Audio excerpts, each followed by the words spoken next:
É uma alegria muito grande poder estar aqui, conhecer esta igreja.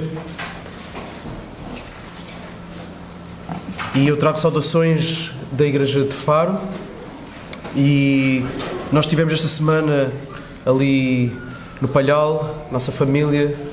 É o segundo ano consecutivo. Temos gostado bastante desta experiência. Tem sido uma alegria conhecer. Algumas caras já vão sendo familiares, não só pelo Palhal, mas por outros contextos, e como por exemplo a Conferência Fiel, sei que alguns também têm-se juntado a nós. Então é uma alegria poderes vir aqui e trazeres esta palavra que é um alimento para nós, que é comida para nós. E então eu quero convidar-vos a abrir as Escrituras no livro de Mateus.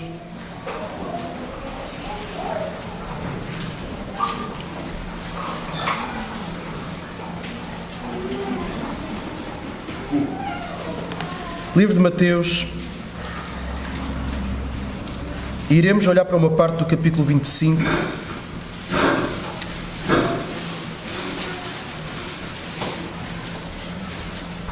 Mas desde o capítulo 24, Jesus começou a responder uma pergunta que os discípulos fizeram sobre a destruição de Jerusalém, sobre o fim do mundo e sobre a segunda vinda de Jesus.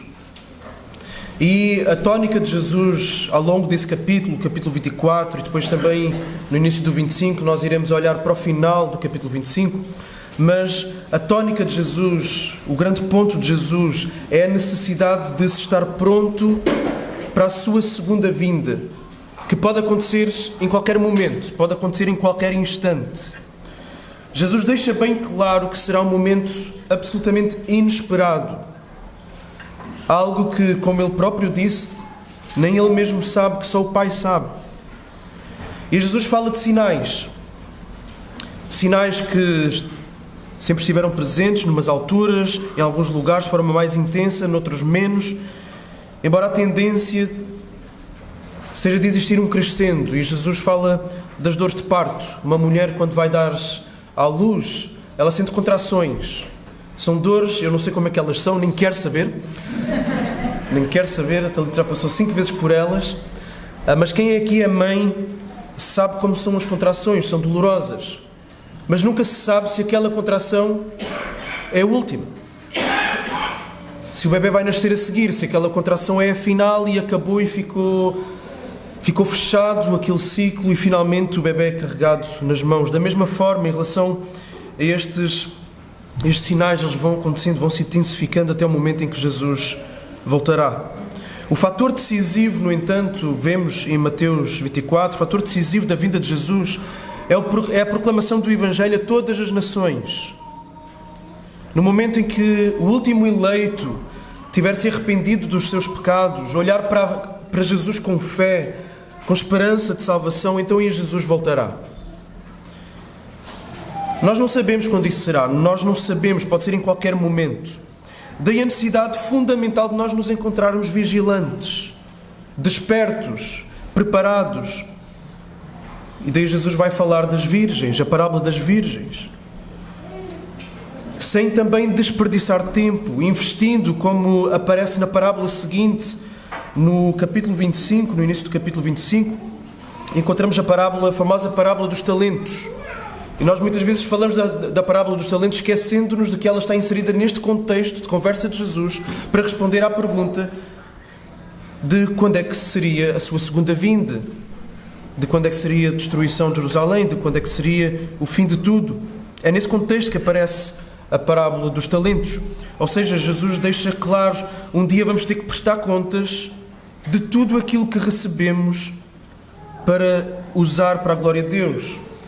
Ou seja, temos que estar despertos e vigilantes como as virgens, sem desperdiçar tempo, investindo, como vemos nessa parábola dos talentos, na multiplicação daquilo que Deus já nos tem dado nas nossas mãos, a fim de multiplicarmos bênção, esperança e felicidade na vida daqueles que estão à nossa volta. E então Jesus voltará. E é o que veremos a partir do texto de hoje.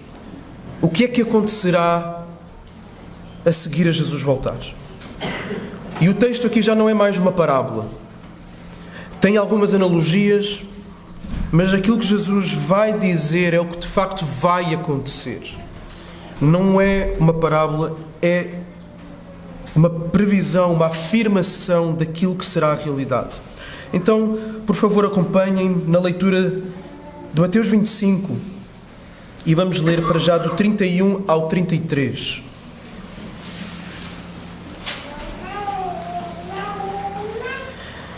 Quando depois o Filho do Homem vier na sua glória e todos os anjos com ele, então se sentará no seu trono glorioso e todas as nações serão reunidas diante dele e ele separará uns dos outros, à semelhança do pastor que separa as ovelhas dos cabritos, e porá as ovelhas à sua direita, mas os cabritos à esquerda. Vamos orar. Senhor Deus, pedimos-te que tu possas neste momento falar aos nossos corações através da tua palavra. Senhor, que o poder do teu Espírito, a autoridade das Escrituras, Senhor, possam penetrar os nossos corações, as nossas mentes, as nossas afeições e fazer-nos um pouquinho mais hoje parecidos com Jesus, para estarmos prontos para este glorioso dia em que tu voltarás. Senhor, dá-nos corações despertos, atentos, para receber a tua palavra como ela é, a palavra do Deus vivo, a palavra que é eficaz, a palavra que nos alimenta, que nos nutre, a palavra que salva, que corrige, que consola. Senhores, queremos receber a tua palavra nesta manhã. Oramos assim no nome de Jesus. Amém. Jesus usa aqui uma expressão que ele costuma usar, uma das expressões mais usadas até por ele, para se referir a ele mesmo, a ele próprio, que é Filho do Homem. E esta era uma expressão comum que era usada para se referir ao Messias. E quando Jesus a usa para se referir a ele mesmo, ele está a dizer que ele é o Messias. Quando ele usa essa expressão para se referir a si próprio, ele está, por outras palavras, a dizer, porque as pessoas, quando ouviam essa expressão, já sabiam o que é que ela significava. Então, Jesus está-se a referir a ele mesmo como Messias. E nesta passagem específica, Jesus está a usar de forma bastante evidente o conteúdo que nós encontramos em Daniel, capítulo 7, versículos 9 a 14, em que, se depois podem ver, onde o domínio e o reino são entregues ao Filho do Homem pelo ancião de dias, para reinar eternamente sobre as nações. Também encontramos aqui ecos de uma outra passagem do Antigo Testamento, que é Joel, capítulo 3, versículo 2, onde encontramos as nações a serem reunidas para o julgamento. Só que ali nessa passagem o juiz é Deus. Ou seja, a autoridade que no Antigo Testamento dizia somente respeito a Deus, aqui, pelo próprio Jesus, é atribuída ao Filho do Homem, ou seja, a Ele mesmo. Isto significa que Ele está a afirmar a sua divindade, Ele está a dizer que Ele é Deus. E quando todas as nações, todos os povos, todos os seres humanos, de todos os tempos, de todas as raças, todas as classes sociais estiverem ali, diante do trono de Jesus, haverá um julgamento. Haverá uma separação. E Jesus usa aqui uma analogia da vida pastoral, em que o pastor separava as ovelhas dos cabritos, geralmente à noite, porque os cabritos precisavam de ficar aquecidos à noite e as ovelhas preferiam ficar ao ar livre. E o pastor então fazia esta separação, e Jesus utiliza esta analogia do conhecimento das pessoas para explicar aquilo que irá acontecer. O fim de tudo vai chegar. E nessa altura haverá uma separação inevitável em dois grupos. Todos os seres humanos vão ser divididos em apenas dois grupos. Não haverá posições intermédias. Não haverá nuances. Ou são ovelhas ou são cabritos. Não há outra opção. Quando Jesus voltar, acontecerá aquilo que Daniel também escreveu no seu livro, capítulo 12, versículo 2. Muitos dos que dormem no pó da terra ressuscitarão, uns para a vida eterna e outros para a vergonha e desprezo eterno. João disse a mesma coisa, capítulo 5, versículos 28 a 29. Uns ressuscitarão para a vida, outros ressuscitarão para a condenação. Todos aqueles que tiverem morrido, até ao dia em que Jesus voltar, vão ressuscitar. Todos. Todos voltarão da morte. Para quê? Para este julgamento inigualável e inevitável. Jesus vai julgar cada um. Ele veio como um cordeiro para dar vida, e Ele regressará como um leão para fazer justiça, para condenar algumas dessas vidas para a eternidade e outras das vidas para uma vida de abundância, para sempre. Todos vão comparecer diante do trono de Cristo, todos nós. Todos, não cristãos e cristãos. O apóstolo Paulo disse, 2 Coríntios 5,10, pois é necessário que sejamos apresentados diante do tribunal de Cristo para que cada um receba retribuição pelo que fez por meio do corpo, de acordo com o que praticou, seja o bem, seja o mal. João, em Apocalipse, num texto um pouco mais longo, por isso quem for rápido a abrir, quiser abrir, Apocalipse 20, versículos 11 a 15, João faz aqui uma descrição bem vívida diante dos nossos olhos, numa visão que ele teve e que ele descreve em Apocalipse, capítulo 20, versículos 11 a 15. Diz assim: vi um grande trono branco e aquele que está sentado nele. A terra e o céu fugiram da presença dele e não se achou lugar para eles. Vi também os mortos, os grandes e os pequenos, que estavam em pé diante do trono. Então foram abertos livros. Ainda outro livro, o livro da vida, foi aberto.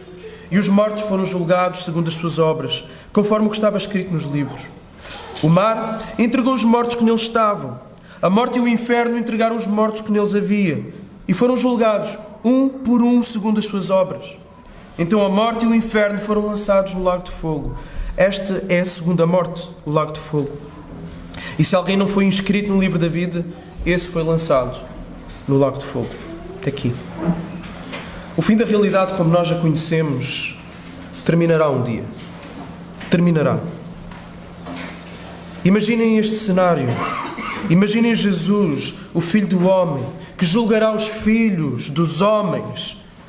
Ele que foi morto movido por amor inimaginável e que veio destruir os seus inimigos, agora, sentado no seu trono de glória, o sol da justiça a brilhar com a sua máxima força, rodeado de milhares e milhares de anjos, esplendorosos, criaturas que nós nunca vimos nem conseguimos imaginar. E isto não é linguagem figurada. Isto é real. É tão real quanto as coisas que nós estamos a ver, as cores que estamos a perceber, o banco no qual nós estamos sentados. Imaginem os bilhões de pessoas que estarão nesse dia lá. Todos os seres humanos que já existiram. Todos aqueles que ainda existirão. Cada pessoa do nosso prédio, da nossa escola, do nosso local de trabalho, da nossa cidade, da nossa região, do nosso país, do continente que estamos, do planeta Terra, ricos e pobres, governantes e cidadãos comuns, professores e alunos, médicos e pacientes, patrões e empregados, ditadores e oprimidos, idosos e adultos, homens e mulheres, europeus, asiáticos, africanos, latinos, cristãos, budistas, ateus, muçulmanos, pais e filhos, todos, cada pessoa que nós conhecemos, com quem já nos cruzamos, fora todos os bilhões de pessoas que nós nunca conhecemos nem vamos conhecer. Imaginem a multidão inumerável, incontável, ajoelhados diante do Cordeiro, diante de Cristo que já pisou esta terra em humilhação e que estará diante de todos em glória inimaginável. E imaginem o silêncio. O terror horrendo de uns e a alegria desmesurada, mas temente simultaneamente de outros. Todos deslumbrados diante do Rei dos Reis que está sentado no trono. E imagina o momento em que ele abre a boca, em que ele fala. Todos escutam. Todos os seres humanos que já existiram, que existirão, em silêncio absoluto, diante dele. E aquilo que ele fala separará a humanidade em dois grupos. As ovelhas e os bons, os justos e os ímpios, os salvos e os condenados, os amados e os condenados. Esse dia chegará. Por isso é que Jesus tem falado desde o capítulo 24 sobre a absoluta necessidade, a absoluta urgência máxima de se estar pronto para este dia, este grande dia. Todos nós estaremos lá nesse dia. Quer queiramos, quer não, estaremos lá. Esperemos por Ele ou não esperemos, Ele chegará. Iremos ver, contemplar com os nossos olhos este cenário absolutamente diferente de tudo aquilo que já vimos alguma vez. Nós não pensarmos nesse dia não vai mudar a realidade dele acontecer. Às vezes negamos circunstâncias difíceis da nossa vida, evitando pensar nelas, quase fingindo que elas não existem, mas elas estão lá. A mesma coisa. Não pensar nesta realidade não a muda. Tal como não pensar sobre a morte muda a realidade de que ela chegará a todos nós, caso Jesus não volte antes. Ninguém gosta de pensar no dia da sua morte. Mas quer isso nos aterrorize ou não, esse dia vai chegar. Já chegou a pessoas próximas de nós, certamente. E também chegará a nós. Um dia somos nós, naquele caixão. Um dia estaremos com toda a humanidade diante de Cristo, o Senhor dos Senhores, o Rei dos Reis. E Jesus abre a boca. O que é que Ele diz? Vamos ver nos versículos seguintes. Vamos ver para já o versículo 34 e o 41.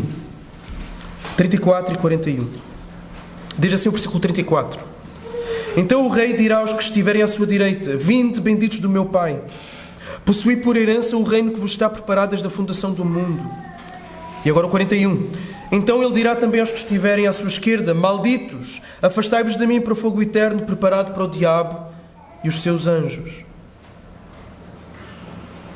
Então Jesus vai se dirigir a dois grupos com duas sentenças inigualáveis e inevitáveis. Então há um julgamento inigualável e inevitável, e existem duas sentenças inigualáveis e inevitáveis. Sentenças que nunca foram proferidas, sentenças que nunca ninguém ouviu e das quais ninguém conseguirá escapar e cujas consequências são inimagináveis, jamais experimentadas por nenhum ser humano. Aqueles que estiverem à direita de Jesus, as ovelhas, os cristãos verdadeiros, os cristãos genuínos, irão ouvir: venham, venham benditos do meu Pai e possuam por herança o reino que está preparado desde a fundação do mundo. Já os que estão à esquerda, os cabritos, os não cristãos, ouvirão o oposto. Em vez de ouvirem benditos, ouvirão malditos. Em vez de ouvirem venham, ouvirão afastem-se. Em vez de receberem o reino eterno de Deus, receberão o fogo eterno, preparado para o diabo e para os anjos. E agora reparem que a primeira coisa que sai da boca de Jesus é dirigida a quem? Àqueles por quem Ele deu a sua vida. E o que é que Ele diz? Venham. A doçura de Jesus, usada para se dirigir aos discípulos no seu ministério terreno, é a mesma doçura que nós encontramos aqui. Em Lucas 12:32, Jesus disse: não temas, ó pequeno rebanho, porque é do agrado do vosso Pai dar-vos o reino. Esta doçura é o mesmo tom do que ouvimos na última parábola, que diz: muito bom servo bom e fiel. Foste fiel sobre o pouco, sobre o muito colocarei. Participa da alegria do teu Senhor. Os benditos do Pai são todos aqueles que têm Deus como Pai. Todos aqueles que são alvos deste amor que um pai tem para com o seu filho, que é um amor incondicional. Aqueles que se tornaram filhos ao reconhecer o seu pecado e ao confiarem na obra completa de Jesus na cruz. Ele vai nos dizer, para nos achegarmos, não temos que ter medo, não temos que ficar aterrorizados. O nosso Senhor Jesus Cristo, que nós não vimos, mas queremos e por isso somos bem-aventurados, vai nos dizer: venham. Como diz Matthew Henry, agora chegamos com confiança ao trono da graça, mas naquele dia chegaremos com confiança ao trono da glória. Agora Jesus não se fica por aqui, Ele continua: venham herdar o reino. O reino está preparado. É o reino dele, Ele é o rei do reino. Mas o reino também é nosso. O reino que foi inaugurado com a vinda de Jesus, com a sua morte e a sua ressurreição aqui na terra, agora aqui, neste momento, está preparado. O que é que Jesus prometeu aos discípulos que Ele iria fazer? Ele iria se ausentar, enviaria o Consolador, e o que é que Ele estaria a fazer? Eu vou-vos preparar lugares. Eu vou-vos preparar lugares. Agora está pronto. É a hora de desfrutar desses lugares. Os tesouros, as alegrias, a felicidade, a grandeza, a majestade, o deleite, o prazer, para serem desfrutados no reinado de Cristo. Agora, Ele comprou a entrada de cada um de nós. Ele preparou o reino para mim, para ti. Ele pensou em cada um de nós. Preparou um lugar específico para cada um de nós. Quanto amor! E Ele diz a cada um de nós que o amamos e somos amados por Ele: vem, vem, tu que és amado do meu Pai, levanta-te. Acabou-se a luta. Acabaram-se as quedas na caminhada. Acabou-se a frustração com o pecado. Acabou-se a dor da doença.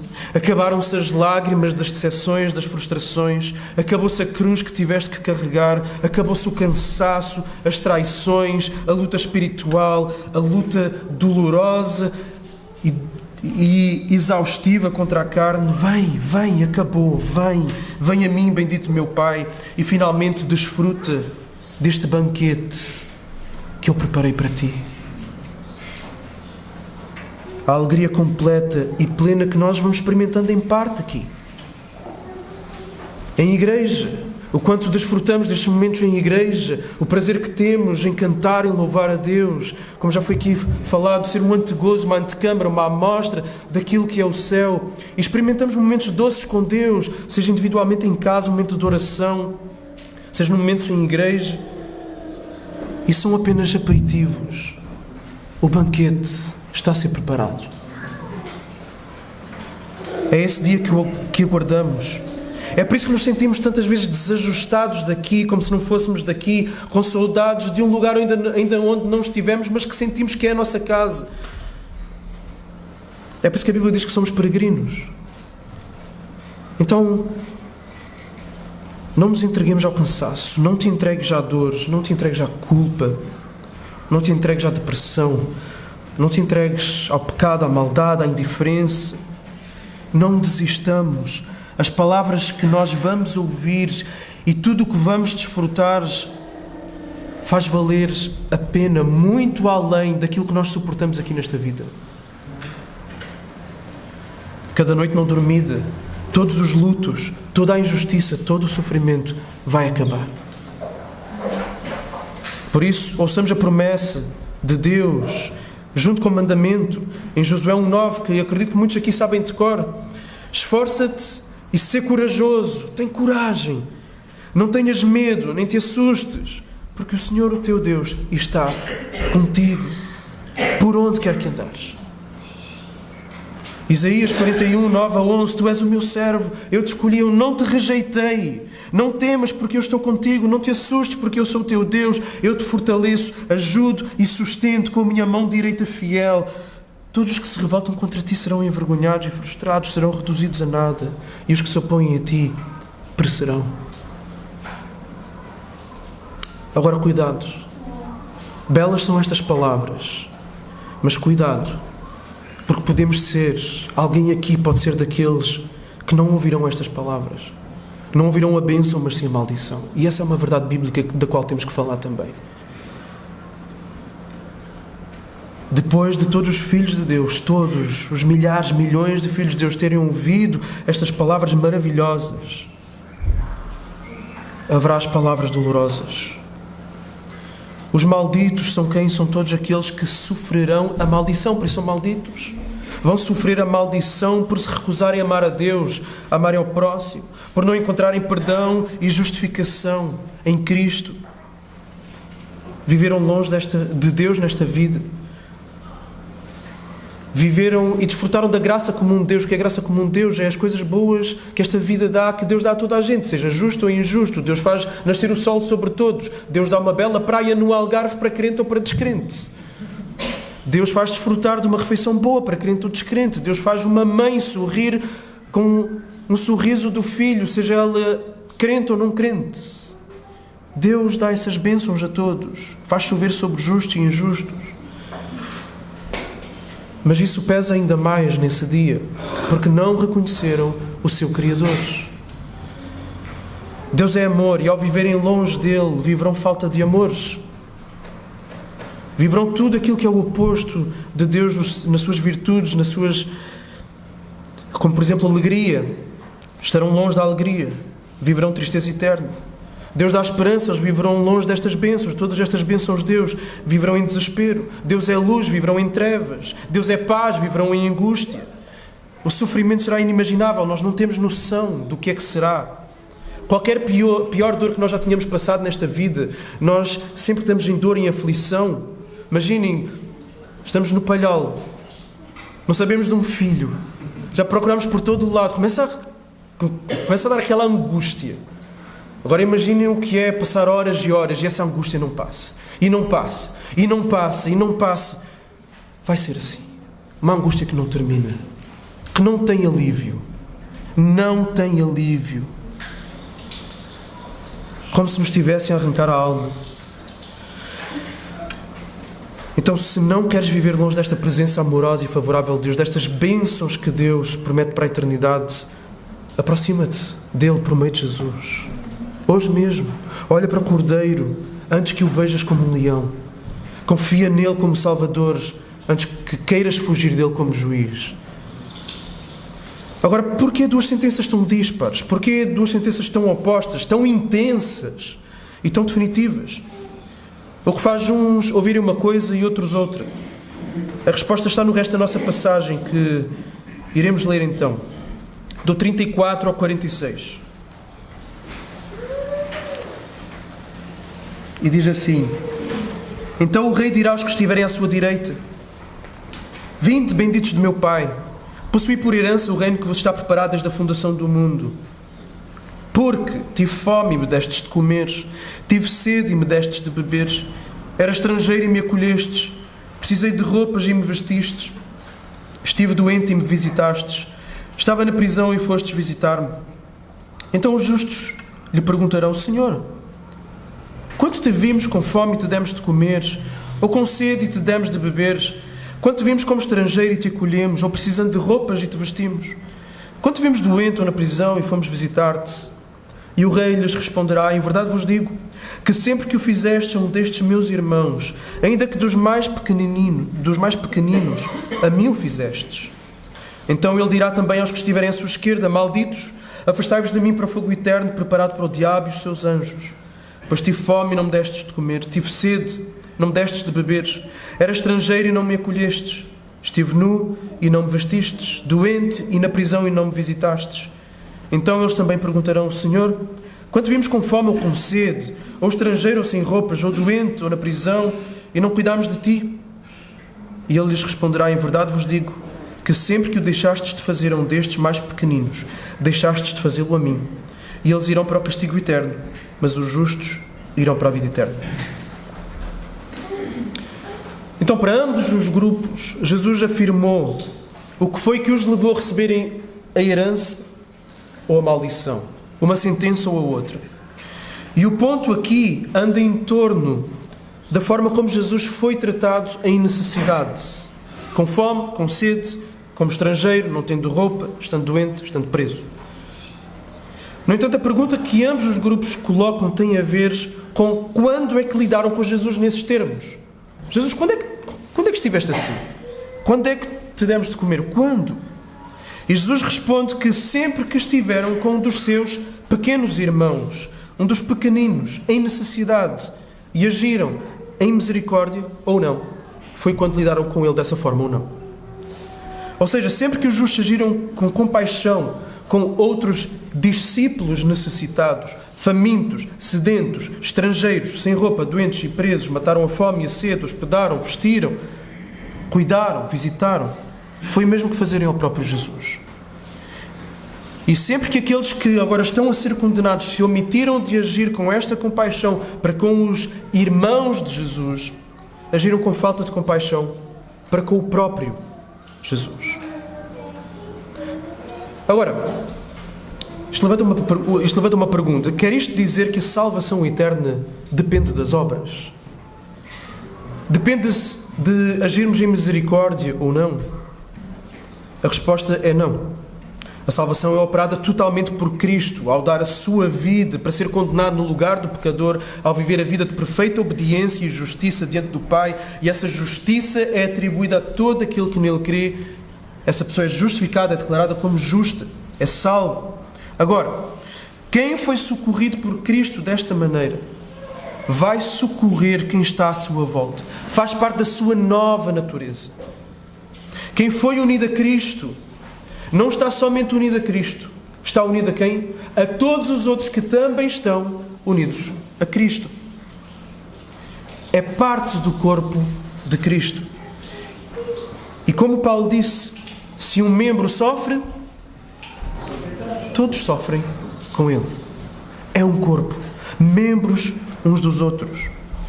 Ou seja, uma evidência, uma prova de que nós somos verdadeiramente salvos, de que somos genuinamente filhos de Deus, é que vivemos uma vida de amor, de sacrifício, de compaixão para com os demais membros do corpo, para com os irmãos de Jesus. Lembram-se? Jesus é o primogênito entre muitos irmãos. Jesus diz que as pessoas agem em seu favor quando estão a agir em favor de cada um dos seus pequeninos irmãos. E no livro de Mateus, Jesus já usou esta expressão e a identificação com os seus discípulos. Em Mateus 10, 40 a 42, Jesus diz assim: quem vos recebe, recebe a mim, e quem me recebe, recebe aquele que me enviou. Quem recebe um profeta porque ele é profeta, receberá a recompensa de profeta. E quem recebe um justo porque ele é justo, receberá a recompensa de justo. E aquele que der até mesmo um copo de água fresca a um destes pequeninos, porque é meu discípulo, em verdade vos digo que de modo algum perderá a sua recompensa. Quem recebesse então um discípulo, estaria a receber o próprio Jesus. É o que Jesus está aqui a dizer. Isto porque um discípulo é um representante de Cristo. Nessa mesma passagem, Jesus, ao falar estes pequeninos, está a referir-se também aos seus discípulos. Em Mateus 18, quando Jesus fala que é preciso ser-se como criança para se herdar o reino dos céus, por duas vezes ele fala em pequeninos para se referir aos seus discípulos. Em Mateus 12, 50, Jesus também afirmou que quem faz a vontade do seu Pai é seu irmão. E Jesus aqui na nossa passagem fala desses pequeninos como sendo os seus irmãos. Portanto, aqueles que serão salvos são os que estão a ser inseridos numa família. Na família do Pai, numa comunidade de fé, numa relação amorosamente ativa com o corpo de Cristo, com a Igreja, onde aí agem com generosidade, com hospitalidade, com misericórdia, de acordo com as necessidades uns dos outros. E vejam, eles não são salvos porque agem em misericórdia e generosidade, mas eles agem em misericórdia e generosidade porque foram salvos e estão unidos a Cristo e têm o mesmo Espírito de Cristo. Quem não age em compaixão em direção aos desfavorecidos e necessitados, aos aflitos, oprimidos, dentro da sua comunidade de fé, não tem o Espírito de Cristo. E se não tem o Espírito de Cristo, não é salvo. Lembram-se quando Paulo foi encontrado por Cristo a caminho de Damasco? O que é que Jesus lhe disse? Saulo, Saulo, porque me persegues. Mas quem é que Paulo estava a perseguir? Os cristãos. Ou seja, há uma identificação de Jesus com a sua igreja. Perseguir a igreja é a mesma coisa, Jesus está a dizer, do que perseguir a mim. E Jesus, num outro momento, diz que quem faz tropeçar um destes pequeninos, ou seja, os seus discípulos, melhor fora que lhe fosse atado uma pedra e jogado no mar para se afogar. Ou seja, há uma identificação tão grande de Jesus com o seu povo. Jesus cuida do seu povo. Jesus é o rei do seu povo. Jesus é o pastor das suas ovelhas. Ele ama as suas ovelhas. E é por isso que João vai afirmar na sua primeira epístola o seguinte: se alguém diz eu amo a Deus e odeia o seu irmão, é mentiroso. Pois quem não ama o seu irmão a quem viu, não pode amar a Deus a quem não viu. Agora, um cristão não convive com todos os cristãos do mundo em simultâneo. É impossível.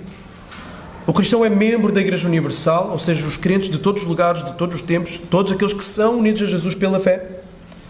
Mas o crente só está em comunhão com um certo grupo de crentes porque ele só consegue estar num lugar ao mesmo tempo. Então ele está em comunhão com uma fração dessa Igreja Universal, que é a Igreja local. É na igreja local que o cristão é chamado a evidenciar a genuinidade, a veracidade daquilo que ele afirma que crê. É na igreja local que o cristão é chamado a mostrar que é salvo, a mostrar a genuidade da sua fé, na vivência da igreja local, na sua membresia, junto dos irmãos e das irmãs, dedicando-se sacrificialmente, amorosamente, generosamente àqueles que têm o mesmo espírito que ele tem. O nosso amor a Cristo, mais do que em palavras, ele materializa-se no suprimento das necessidades dos nossos irmãos.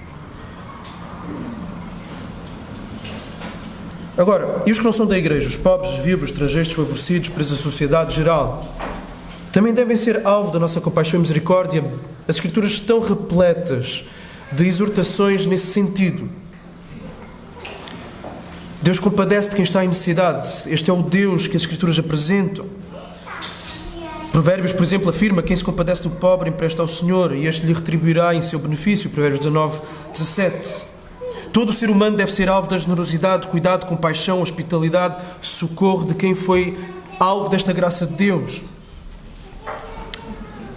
Mas, neste texto específico, o que está a ser tratado é o nosso cuidado para com os irmãos da fé.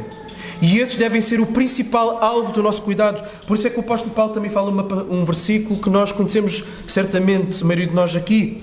Assim, enquanto temos a oportunidade, façamos o bem a todos, principalmente aos da família da fé.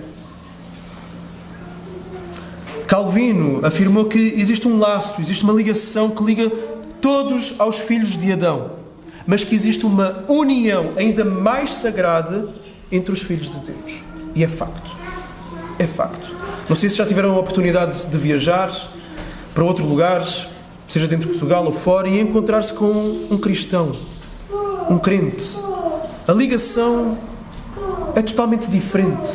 Percebe-se logo que há ali uma ligação, o vínculo do Espírito. E não é a mesma coisa que eu, benfiquista, e peço desculpa aos demais, mas eu, benfiquista, encontrar um outro benfiquista na Bélgica ou na Suíça.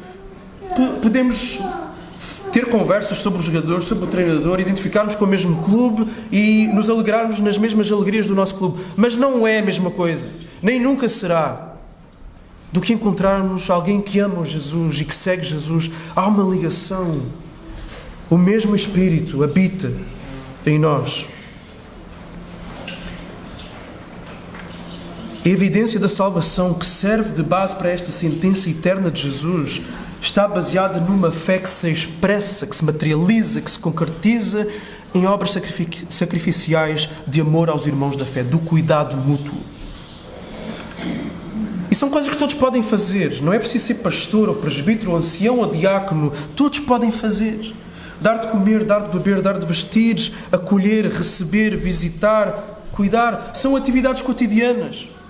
Mas são fora das paredes das reuniões do culto. A nossa fé aqui, ela é expressa e tem o seu lugar e deve acontecer verbalmente por aquilo que professamos nas nossas orações, no que cantamos, na forma como recebemos a palavra e como recebemos os símbolos. Mas a nossa fé tem que permear todas as áreas da vida. Tem que ir a todas as áreas da vida. E implica o nosso relacionamento como igreja, com os irmãos, tem que ser orgânico, tem que ser vivo, tem que ir além da estrutura de uma reunião da igreja. Implica dia a dia de comunhão e relacionamentos. Porque acontecerá, de acordo com o que Jesus disse em Mateus capítulo 7, que no último dia, alguns vão chegar perto de Jesus e vão dizer: eu tive um grande ministério. Eu ensinei, eles vão dizer que curaram, expulsaram demónios. E Jesus vai-lhes dizer o quê? Não vos conheço. Afastem-se de mim, apartem-se de mim, todos vós que praticais a iniquidade. A prática da iniquidade, vejam, não é só fazer o mal, é também não fazer o bem. É esse o mal praticado por aqueles que serão condenados para a eternidade, se repararem. É o bem que eles não fizeram. Nem todos podem ter grandes dons em termos de visibilidade e destaque, nem todos vão ser chamados a pregar, por exemplo.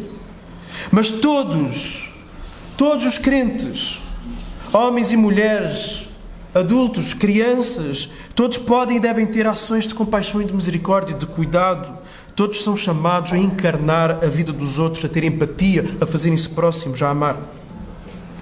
Como é que Jesus disse que o mundo conheceria que os seus discípulos são seus discípulos? Se amarmos uns aos outros. Pelo amor. O amor prático. Não só o amor de palavra. O amor prático, ativo, material. Se eu só disser à Talita que amo e depois não faço nada, minhas palavras valem zero. Zero. O apóstolo Paulo elogia as igrejas que contribuem financeiramente para com as outras mais necessitadas. Paulo elogia Filemão pelo amor que ele tinha aos santos e pede que manifeste esse amor também recebendo um escravo, Onésimo, de volta. E Paulo sabe que ele fará isso melhor do que aquilo que ele está até a pedir naquele momento. Nós somos chamados a evidenciar o poder e o amor do Evangelho que queremos e que afirmamos por palavras, através de ações.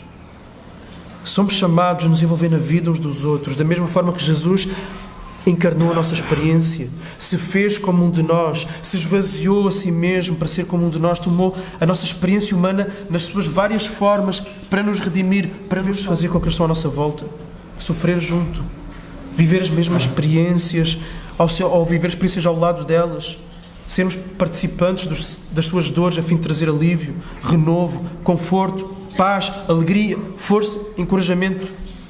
Será que essa é uma das marcas da nossa vida? Será que como cristãos essa é uma das marcas da nossa vida? Na última semana, por exemplo, no último mês, quando é que telefonámos a um irmão da igreja para saber como é que ele está? Ou que sabemos que está em necessidade, precisa de oração, perguntar, irmão, como é que eu posso orar por si? Como é que eu posso ajudá-lo? Quantos desabafos ouvimos? Porque toda a gente tem alguma coisa para desabafar. Enquanto estamos deste lado da existência, é inevitável. Teremos coisas para desabafar. Teremos coisas que nos pesam o coração.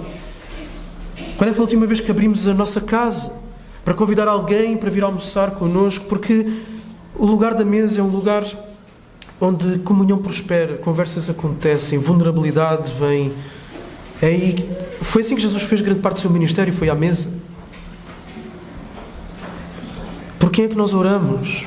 Sei que aqui tem o diretório de membresia, não é? Será que temos sido fiéis em abrir o nosso caderno de membros e ver lá os membros e orar no nosso momento devocional?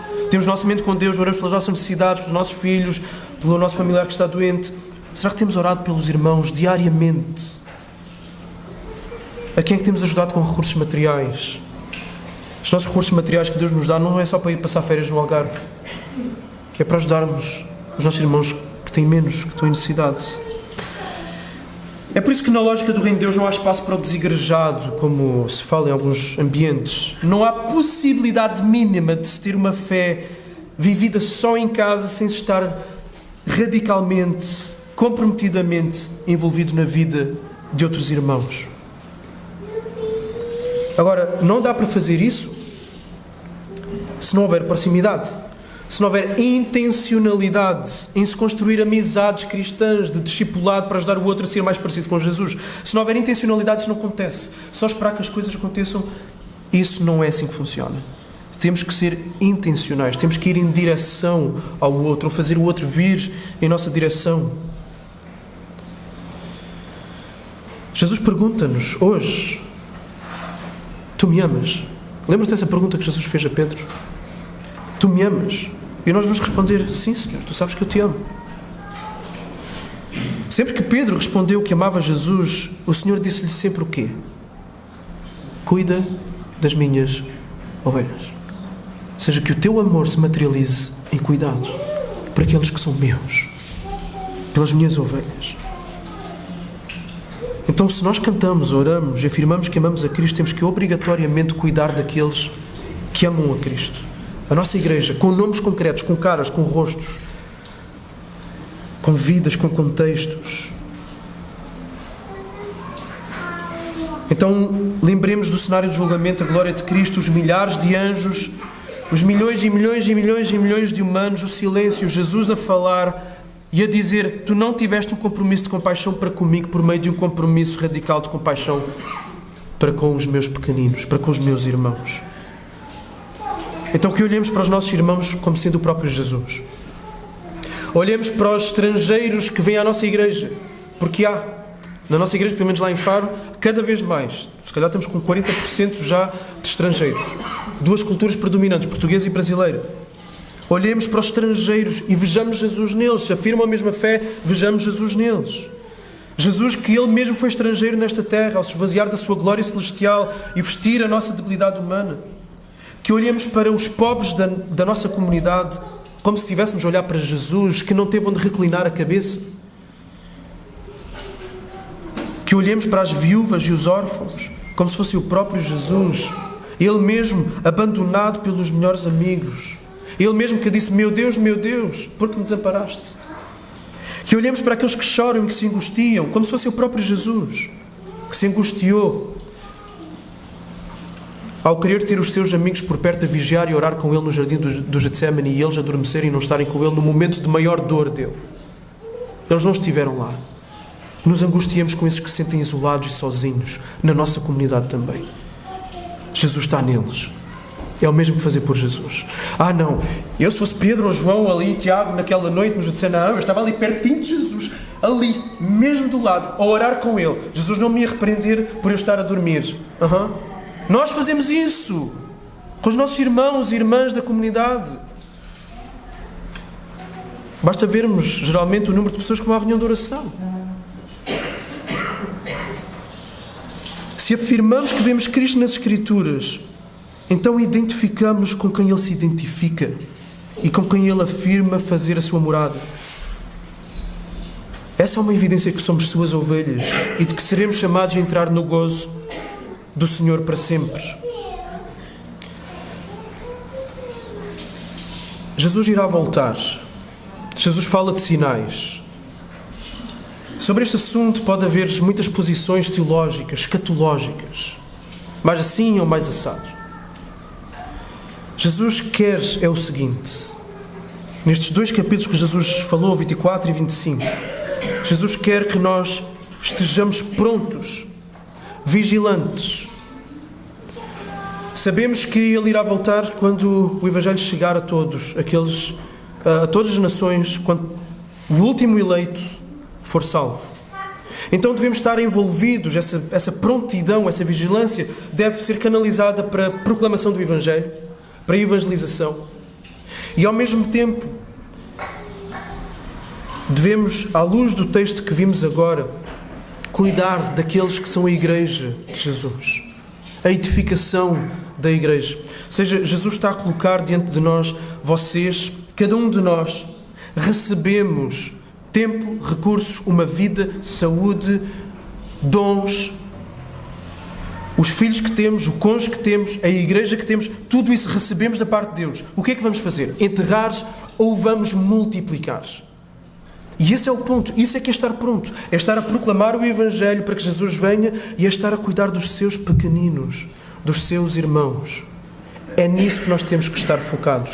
Isso é o estar pronto. Entretanto, as pessoas, como Jesus disse, vão estar a dar em casamento, vão estar a viver a sua vida normal na sociedade, a prosseguir nas suas carreiras profissionais, a votar nas eleições, a fazer o seu plano de reforma, etc. E nós fazemos o quê?